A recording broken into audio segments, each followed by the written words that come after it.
بسم اللہ الرحمن الرحیم اولئک الذین انعم اللہ علیہم من النبیین من ذریۃ آدم وممن حملنا مع نوح ومن ذریۃ ابراہیم واسرائیل وممن ہدینا واجتبینا اذا تتلی علیہم آیۃ الرحمن خروا سجدا وبکیا۔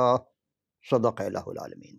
یہ وہ لوگ ہیں جن پر اللہ تعالیٰ نے خاص انعام فرمایا، من جملہ دیگر انبیاء مرسلین میں سے جو حضرت آدم علیہ السلام کی نسل سے آئے اور جن کو ہم نے نوح کے ساتھ کشتی میں سوار کیا تھا، اور ابراہیم علیہ السلام اور حضرت اسرائیل علیہ السلام یعنی یعقوب علیہ السلام کی نسل سے ہیں۔ اور یہ سب حضرات ان لوگوں میں سے ہیں جن کو ہم نے ہدایت بخشی اور ان کو مقبول کیا یا مقبول بنایا جب ان کے سامنے حضرت رحمان کی آیات کی تلاوت کی جاتی ہے یا کی جاتی تھیں تو سجدہ کرتے ہوئے روتے روتے گر پڑتے تھے۔ یہ ترجمہ ہم نے تفسیر بغوی سے لیا ہے۔ تمام حمد و ستائش اس خلاق عالم کے لیے جو حقیقی خدائے لم یزل ہے، واحد ہے، اور ہم اس ہی کے حضور ہمیشہ شکر گزاری بجا لاتے ہیں، سجدہ ریز ہوتے ہیں۔ اس کے سوا کوئی سجدے کے قابل نہیں ہے،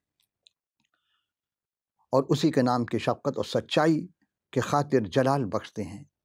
اور قومیں کیوں کہیں کہ اب ان کا خدا کہاں ہے؟ کیونکہ ہمارا خدا تو آسمان پر ہے۔ اس نے جو کچھ بنایا یا کیا، انسان نے جو بنایا، بت بنایا، چاندی، سونے، تانبا، لوہا، مٹی کے، یا حلوہ کے بت بنا بیٹھے، دستکاری دکھائی۔ ان کے منہ ہے لیکن بولتے نہیں، ہاتھ ہے لیکن پکڑنے کی طاقت نہیں، آنکھ ہے لیکن دیکھ نہیں سکتے، پیر ہے لیکن چلنے کی قوت نہیں، سب چیز ہونے کے باوجود کان ہے سن نہیں سکتے، ناک ہے لیکن سانس نہیں لے سونگھ نہیں سکتے، ہر کچھ ہونے کے باوجود لیکن گلے سے ان کی آواز نہیں آ سکتی، اور وہ اس کو مان رہے ہیں۔ گویا کہ ان کے ماننے والے انہی کے مانند ہو جائیں گے۔ اگر وہ توبہ نہیں کریں گے، اس خدائے واحدہ لا شریک کو نہیں مانیں گے تو وہ ان جیسا بنا دے گا۔ اور اسی لیے کہا گیا کہ سب اسی وحدہ لا شریک پر بھروسہ کرو، ایمان لاؤ، اپنے گناہوں سے توبہ کرو، اور وہ چاہتا ہے کہ ہر ایک توبہ کی نوبت پہنچے، کیونکہ وہی ہم سبوں کا کمک ہے، سپر ہے، کیونکہ خدا زندہ و جلال ہے، اور اسی کے حضور ہمیں ایک دن جانا ہے۔ عزیزان محترم، حقیق عرفان قصص الانبیاء میں آپ تمام سامعین ناظر خدمت پر سلام اور خوش آمدید۔ آج ہم حضرت اسحاق علیہ السلام کی تیسری قسط پیش کر رہے ہیں۔ تو آج اس کا پہلا سوال کہ وہ کون سے دو نبی باپ بیٹے تھے جنہوں نے اپنی زوجہ کو ہمشیرہ یعنی بہن بنایا یا بہن کہا تھا؟ ایک تو آپ جانتے ہیں کہ ان دونوں نبیوں میں سے ایک کا ذکر حضرت ابراہیم علیہ السلام کے حیات طیبہ میں ہم کر چکے تھے، اور پوری دنیا جانتی ہے، جو اہل کتاب ہیں یا جو قرآن کے علم رکھتے ہیں، تاریخ کے علم رکھتے ہیں، وہ جانتے ہیں کہ حضرت ابراہیم علیہ السلام نے، جنہوں نے اپنی پہلی زوجہ یعنی حضرت سارہ کو بہن کہا تھا، تو پھر ان کے بیٹا کس نے اپنی بیوی کو بہن کہا؟ دیکھیں، باپ کا نقش قدم پر بیٹا ہی چل سکتا ہے، وہ بیٹا جو فرما بردار ہوگا۔ کیا اسماعیل علیہ السلام نے کہا تھا اپنی بیوی کو، اپنی زوجہ کو بہن، یا اسحاق علیہ السلام نے کہا تھا؟ یہاں سے اندازہ ہوگا ذات محترم کہ اصل دین ابراہیمی جو دین اسلام کہلایا ہے وہ کس کے پاس ہے؟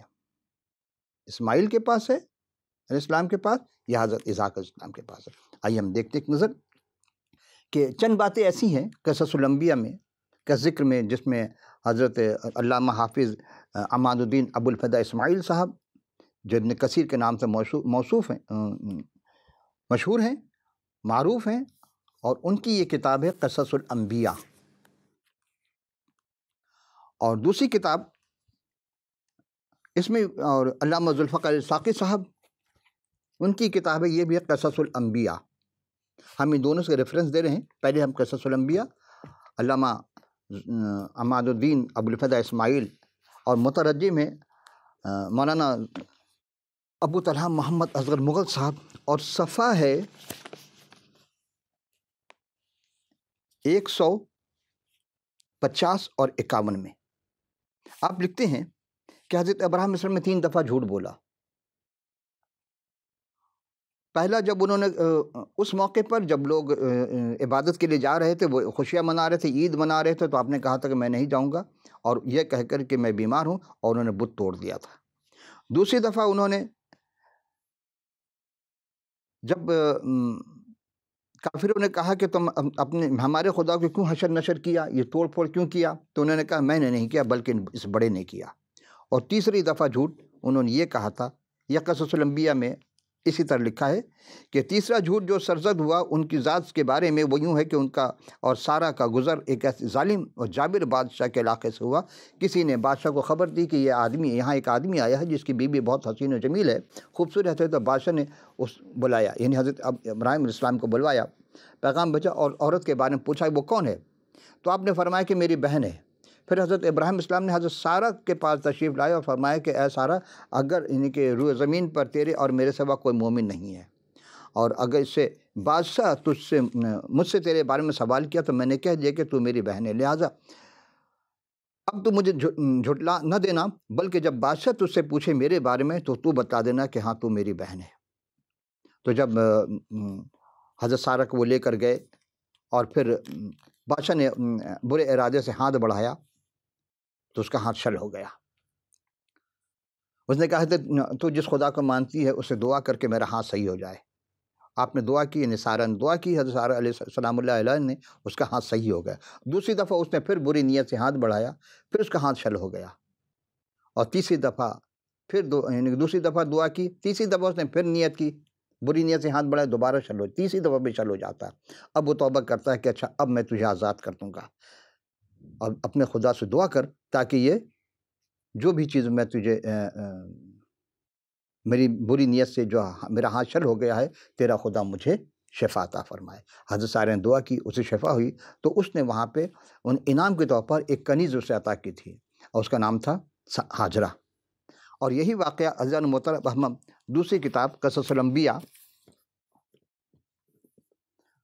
علامہ ذوالفقار علی ساقی صاحب کا ہے، اور اس کا ہے صفحہ 205 پہ ہے۔ انہوں نے بھی وہ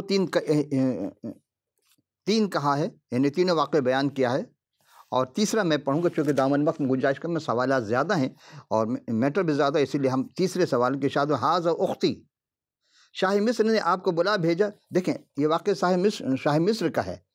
قصص الانبیاء کے تاریخ جو انہوں نے حافظ ابن کثیر صاحب نے لکھا، اس میں بادشاہ کا نام نہیں کہ ایک ظالم بادشاہ کہا ہے، لیکن اس مصر کا تھا، اور مصر کون تھا اس وقت بادشاہ، یہ ہم کلام خدا سے پیش کریں گے۔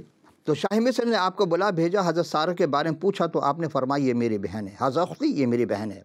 حضرت سارہ کے واپس آئے تو انہیں فرمایا کہ ظالم بادشاہ اگر جان لیا کہ تو میری بیوی ہے تو مجھ سے چھین لیں گے، اور اگر وہ تجھ سے پوچھے تو اس سے کہنا کہ میں اس کی بہن ہوں، کیونکہ اسلام میں تو میری بہن ہے، سطح زمین پر میرے اور تیرے علاوہ کوئی مومن نہیں ہے۔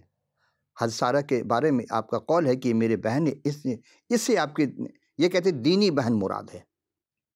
جب کلام کو اپنے اوپر ظاہر کرنا محمول کرنا ممکن ہے تو اس طرح انبیاء کی طرف سے جھوٹ کی نسبت نہیں ہوتی، بلکہ وہ زندیق ہی ہے جو انبیاء کرام کی طرف جھوٹ کو منسوب کرے۔ تو یہ ایک بات انہوں نے کہی کہ وہ زندیق ہوتا ہے جو نبی کے جھوٹ کہے۔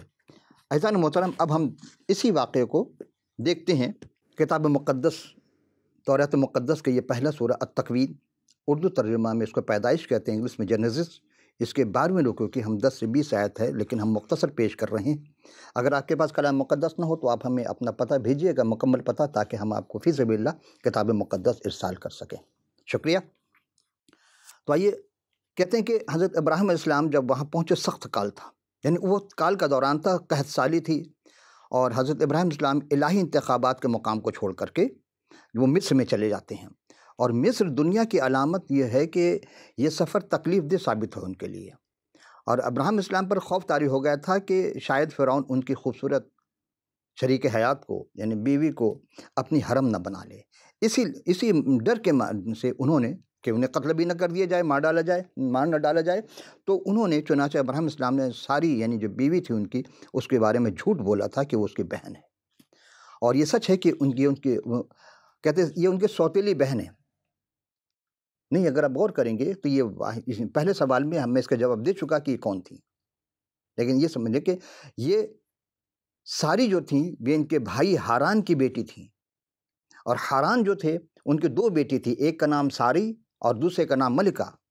اور یہ 3 بھائی تھے ابراہیم اسلام، ہاران، ابراہم اور نحور. اور نحور نے ملکہ سے شادی کی تھی اور حضرت ابراہیم سے ساری سے. بعد میں ان کا نام پروردگار عالم نے ساری کی جگہ سارا کیا تھا. تو یہ ان کے معاملے میں کہا کہ یہ میری بہن ہے. اور ابراہیم السلام کی چال کارگر ہوئی، وقتی طور پر تو کارگر ہوئی، لیکن بعد میں جب پتہ سے زیادہ کہ نہیں یہ بہن نہیں بیوی ہے تو ان کو انعام اکرام ملتا ہے. دیکھیں، اقرار گناہ کرنے پر پروردگار عالم انعام عطا کرتا ہے.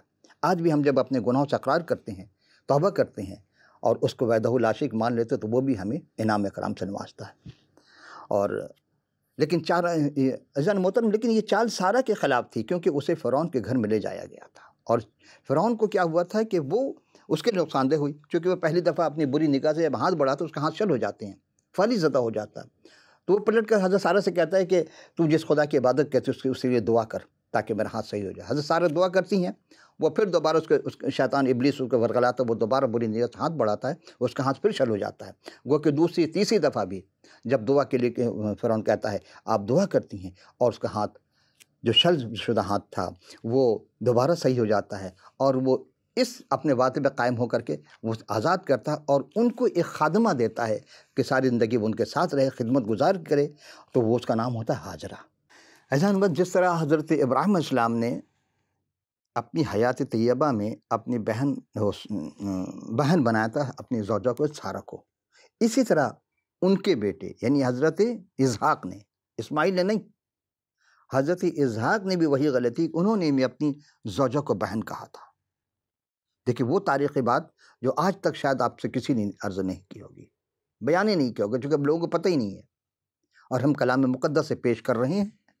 یہ واقعہ کیا ہوا تھا کہ جیسا کہ جرار میں ابی ملک کے ساتھ واقع میں حضرت ابراہیم السلام مصر کو روانہ ہوئے تھے. پھر غور کریں، واقعہ میں پیش کو تھوڑا سا عرض تاکہ سمجھ میں آ جائے.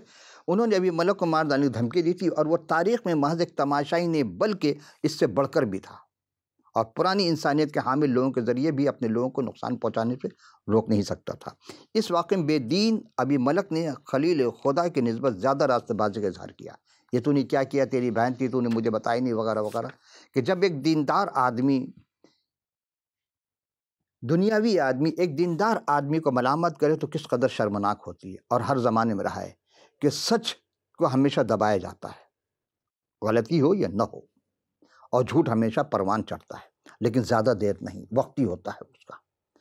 ہم دیکھیں گے لیکن مصر روانگی سے قبل حضرت ابراہیم نے لوط کے ساتھ ایک فیاضی کی تھی. اب سوچے کہ یہ کیا بات ہو گئی، لوط کا تذکرہ آ گیا. غور کریں کہ مصر میں قحط کی وجہ سے جب داخل ہوئے تو قحط سالی کے باوجود خدا نے ابراہیم السلام کو بڑی برکت دی تھی.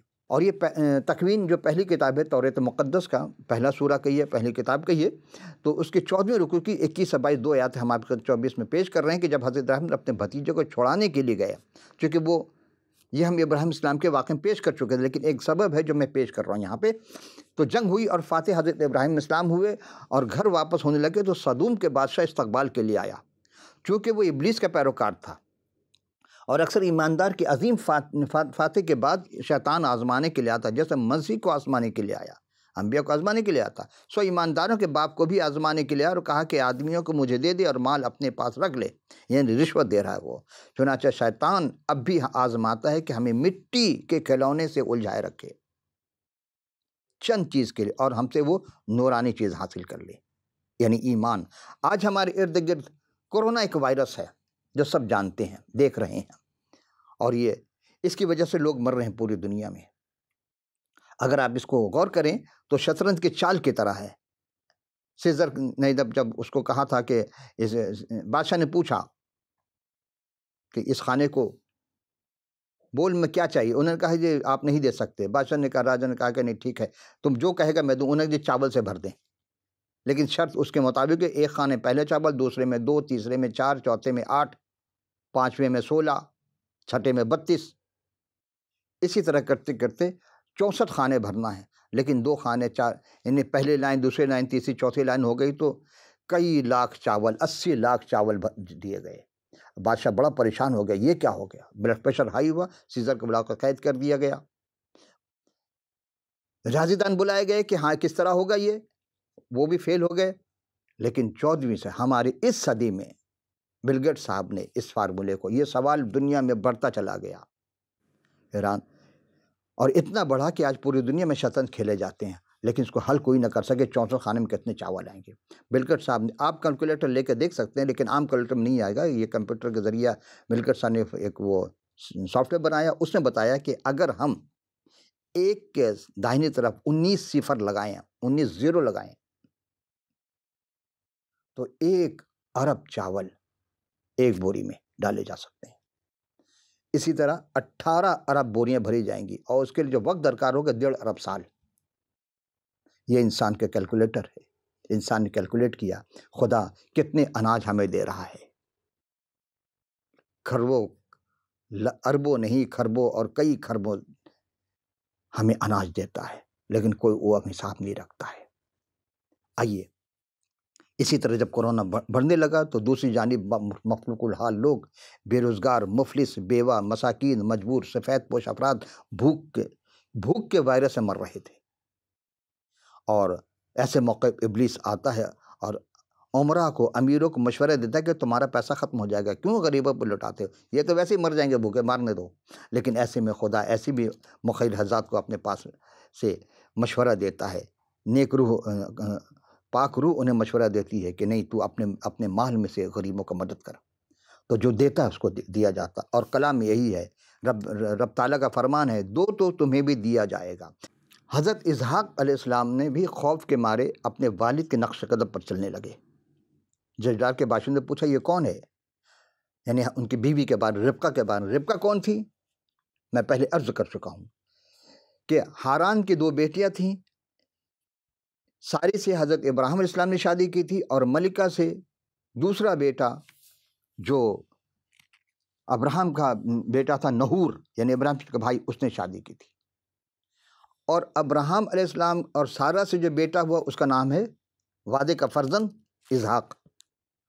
اور نہور اور ملکہ سے جو بیٹا ہوا اس کا نام تھا بیت ال, اور بیت ال کی جو بیٹی تھی اس کا نام ہے ربقہ. کوئی کہ ابراہیم اسلام نے اپنی بھتیجی شادی کی اور اسحاق نے بھی کی شادی بھتیجی سے ہوئی. اب آپ سوچیں ایسے کیسے ہو سکتا ہے؟ اس لیے کہ اس وقت شریعت نہیں آئی تھی, شریعت نہیں تھی. اب وہاں اسماعیل بھی چاہتے تو شادی کر سکتے, لیکن انہوں نے ایسا نہیں کیا. انہیں مصر ہی میں ان بت پرستوں میں ان کی شادی کرائی تھی. اور یہاں باپ کے نقش قدم پہ چلتے ہوئے انہوں نے بھی وہی غلطی ہے. ان دنیا کی نعمت میں غلطی ہے, لیکن وہی انہوں نے اسی خاندان میں شادی کی, باہر شادی نہیں کی. اور شادی کے لیے ابراہیم اسلام نے اپنے نوکر سے جو کہا تھا, جو وہ ملازم تھا, غلام تھا ان کا, علیزر دمشقی, اس کو کہا تھا, مشورہ دیا تھا کہ تو وہاں ہمارے علاقے میں جا اور وہاں سے لڑکی کو لا جو سارہ کی, جو اسحاق کی بیوی بنے. یہ ایک الگ چیپٹر ہے, لیکن ہم چل رہے ہیں کہ ربقہ کے بارے میں غلط بیانی کی کہ یہ میری بہن ہے, کیونکہ وہ بھی کافی حسین و جمیل تھیں. اسی خوف سے کہ کہیں انہیں قتل نہ کر دی جائے, تو یہ ایک افسوسناک داستان کے باپ کی کمزوری بیٹے میں دہرائی گئی ہے. حضرت اسحاق کے جرار میں رہتے ہوئے کافی دن بیت گئے تو فلسطینیوں کے بادشاہ ابی ملک نام نہیں ہے بلکہ ایک لقب ہے. جس طرح ہم نے پہلے کہا, پہلے بادشاہ کا نام ابی ملک تھا, ابھی کا نام بھی ابی ملک ہے. تو ابی ملک نے کھڑکی سے جھانک کر جب نظر کی تو دیکھا کہ اسحاق اپنی بیوی ربقہ کے سے ہنسی کھیل رہے ہیں. کوئی بہن کے ساتھ ایسا نہیں کر سکتا, لیکن وہ پھر سمجھ گیا کہ یہ بہن نہیں ہے, بھائی بہن نہیں بلکہ میاں بیوی ہیں. تب ابی ملک نے حضرت اسحاق کو بلا کر کہا کہ یہ تو حقیقت میں تیری بیوی ہے, پھر تو نے کیوں کر جان بوجھ کر اپنی بہن بتایا. یہ فریب بے نقاب ہو چکا تھا. تو رکوع پیدائش کی 26ویں رکوع کی 10ویں آیت سے ہم 20ویں آیت تک ہم آپ کے بڑی تیزی سے چلیں گے کہ ابی ملک نے کہا کہ یہ تو نے کیا کیا, یوں تو آسانی سے ان لوگوں میں سے کوئی بھی تیری بیوی کے ساتھ مباشرت کر لیتا اور تو ہم پر الزام لاتا. ان کے لیے ملامت کی گئی تو اسحاق نے اقرار کیا کہ ہاں, اس ڈر سے کہ یہ خوبصورت ہے, تم لوگ ہمیں قتل نہ کر دو. تب ابی ملک نے سب لوگوں کی حکم دیا کہ جو کوئی اس مرد کو یا اس کی بیوی کو چھوئے گا مار ڈالا جائے گا. تو اقرار برکتوں کا باعث ہوتا ہے. اسحاق نے بھی اقرار کیا تو خدا نے برکت دی. حضرت اسحاق اس ملک میں زراعت یعنی کھیتی کا کام شروع کیا، اور اسی سال انہیں 100 گنا پھل دیا خدا نے، جبکہ اس علاقے میں بھی اتنا پھل کسی کے پاس نہیں تھا۔ اور خدا تعالیٰ نے اسی طرح برکت دیتا ہے اور اپنے لوگوں کو وہ بڑھاتا چلا جاتا ہے۔ زمانے سے ہٹ کر خدا ان کو برکت دیتا ہے، اور یہ زمانے والے نہیں سمجھ سکتے کہ ہاں جو اس کا ماننے والا ہوتا ہے اس سے وہ کس طرح برکت عطا کرتا ہے۔ اتنی ترقی ہوئی یہاں تک کہ وہ بہت امیر و کبیر ہو گئے، اور ان کے پاس بہت ساری مویشی، بھیڑ بکریاں، گائے بیل وغیرہ، اور بہت سارے نوکر چاکر ہو گئے، اور فلسطینیوں کو ان پر رشک آنے لگا۔ تب ان لوگوں نے حسد میں آ کر وہ سب کنویں جو حضرت ابراہیم علیہ السلام نے اپنے زمانے میں کھدوائے تھے ان کو بند کر دیا۔ ان کے انتقال کے بعد سب کنووں کو بند کر دیا، اور ابھی ملک حضرت اسحاق علیہ السلام کو خود آ کر کہہ دیا کہ اب آپ ہمارے پاس سے چلے جائیں کیونکہ آپ ہم سے زیادہ زوراور ہیں۔ تب حضرت اسحاق علیہ السلام وہاں سے نکل کر جرار کی وادی میں اپنا ڈیرا لگائے اور وہیں قیام کرنے لگے۔ عزیزان محترم، یہ دو پیغمبر، دو نبی جو باپ بیٹے تھے، دونوں نے اپنی بیوی کو بہن کہا تھا۔ اب آئیے ہم دوسرے سوال کی جانب چلتے ہیں، اور چونکہ اب وقت بہت کم ہے، تو حضرت اسحاق علیہ السلام اور ابی ملک کی کس بات پر معاہدہ ہوتا ہے، یہ ایک سوال آیا، اور جس نے سوال کیا تھا یہ دونوں سوال ظاہر سی بات اس کے پاس تاریخ کا علم رہا ہوگا یا کتاب مقدس کا۔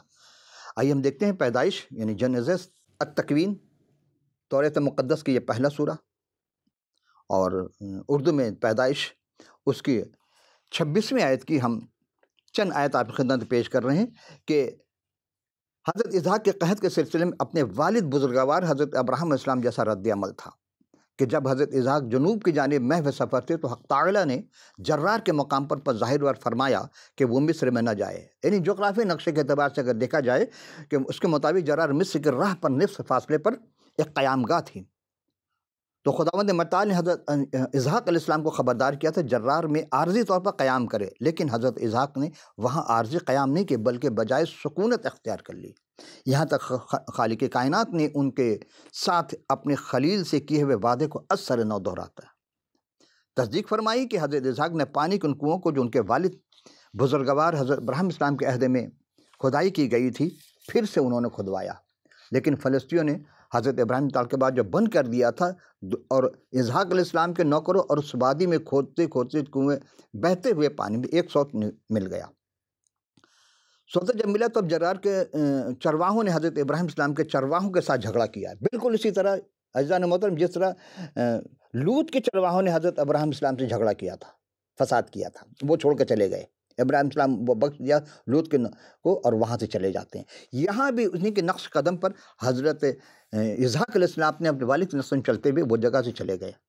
عزیزان محترم، اب ہم بالکل ویسے ہی کہ حضرت اسحاق اس کنویں کا نام عسق رکھا کیونکہ انہوں نے جھگڑا کیا، اور دوسرا پانی ہر زمانے میں ہر جگہ وادی اور صحرا میں سب سے قیمتی شے مانا جاتا ہے۔ حضرت اسحاق کے نوکروں نے جب دوسرا کنواں کھودا وہاں بھی پانی نکل آتا ہے، اور اس کے لیے بھی وہ جھگڑنے لگے، اس کا نام ستنا رکھا، یعنی فساد، مخالفت۔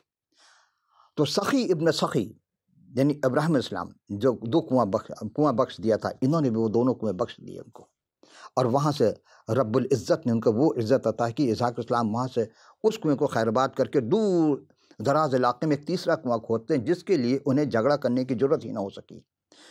اس کنویں کا نام پانی ان دونوں میں سے زیادہ شفاف اور میٹھا تھا، آب شیریں۔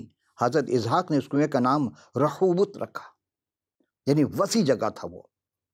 اب رب ذوالجلال نے ہمارے لیے جگہ نکالی ہے اور اس ملک میں برومن کیا۔ ایمانداروں کا باپ حضرت ابراہیم کا یہ ذبیح خدا حضرت اسحاق نے اپنے والد کے نقش قدم پر چل کر خداوند متعال پر بھروسہ کرتے ہوئے دو کنویں جب خیرات کر دیے تو تیسرا کنواں کھودا، وہیں قیام فرمایا۔ اور ان باپ بیٹے کا آج بھی اعلان ہے کہ جو ہمارا ماننے والا ہے وہ جھگڑا، فساد، مخالفت، کشت و خون نہیں کر سکتا، دور رہے گا اور اپنی حقیقی رب پر توکل کرے گا اور اس کی مدد ضرور آئے گی۔ بس عزیزان محترم، آخری تک صبر کا مظاہرہ کرنا ہوگا، اور ان کی نسل پاک میں آپ دیکھیں گے جتنے بھی انبیاء آئے انہی اسحاق علیہ السلام کے نسل پاک میں آئے۔ اسماعیل کے نسل میں کوئی بھی نہیں آیا، اور نہ ہی اسماعیل نے کوئی کنواں کھدوایا۔ تو اصل اسلام دیکھنا ہے آپ کو تو حضرت اسحاق کے سلسلے میں ملے گا آپ کو، اور اس سلسلے کی کڑی میں جتنے بھی انبیاء کتابیں انہیں دی گئی، بادشاہت انہی کے پاس رہی، اور آخر میں انہی کے نسل میں وہ کلمت اللہ روح اللہ یعنی اس نسل پاک کا ابن مریم نے اپنے صبر کا مظاہرہ کیا، اور آخر میں ستانے والے دشمنوں کو معاف کر دیا۔ جو ابراہم اور مسیح کا چاہنے والا، یہ ماننے والا، ایمان رکھنے والا ہوگا، وہ صبر اور شکر کا مظاہرہ کرے گا۔ عزیزان محترم، ابراہیم کا ماننے والا جھگڑا فساد میں کبھی پہل نہیں کرتا۔ خلاصہ مختصر چند ساتھ رہ گئے کہ پھر ہم عزیزان محترم دوسرے قسط میں جب آئیں گے، وہ آخری قسط ہوگی ہماری حضرت اسحاق علیہ السلام کی، اس میں ہم تیسرے کنویں کے بارے میں بتائیں گے، اس کا کیا فلسفہ رہا، کیوں اس کے بعد کیا ہوا۔ لیکن آج کے گفتگو کا جو خلاصہ تھا کہ ابراہیم السلام اور اسحاق علیہ السلام نے اپنی زوجہ کو بہن کہا، اور اب دوسرے سوال کا ہے کہ ابی ملک جو تھا، حکمران ابی ملک، یہ نام نہیں تھا بلکہ لقب تھا۔ تو ایک دنیاوی شخص، دیندار شخص کو ملامت کے تو کس قدر شرمناک بات ہوتی ہے۔ اس حکمران ابی ملک نے اسحاق علیہ السلام سے کہا کہ وہ اس جگہ کو چھوڑ دیں، تو حضرت اسحاق نے جرار کو چھوڑ کر کے اس وادی میں گئے، وہاں جا بسے۔ وہاں انہوں نے 2 کنواں کھودے تھے جو ان کے والد محترم کے کھودے ہوئے تھے، بند کر دیے گئے، دوبارہ کھودا، اس میں سے پانی نکلا، تو جرار کے چرواہوں نے فساد کیا، وہ دونوں کنواں چھوڑ کر چلے جاتے ہیں، اور فلسطینیوں سے اسے عزق یعنی جھگڑا، اور ستنہ یعنی مخالفت کے کنووں پر جھگڑا ہوا۔ تو بالآخر حضرت اسحاق فلسطینیوں کے علاقے سے دور چلے جاتے ہیں، اور اس وادی سے اتنے دور جا کر تیسرا کنواں کھودتے ہیں۔ آج کی گفتگو حضرت اسحاق علیہ السلام کی تیسری نشست یہاں ختام پذیر ہوتی ہے۔ عزیزان محترم، آپ کے ذہن میں کوئی بھی سوال ہو تو اسکرین پر دیے گئے ایڈریس پر، پتے پر، فون نمبر پر، اسکائپ یا واٹس ایپ ہو یا SMS، جو بھی آپ کو ضرورت، آپ اپنے قیمتی آراء سے ضرور آگاہ کیجیے گا۔ تو آئندہ ان سے پھر ملاقات ہوگی، اس وقت کے لیے اجازت، خدا حافظ و ناصر۔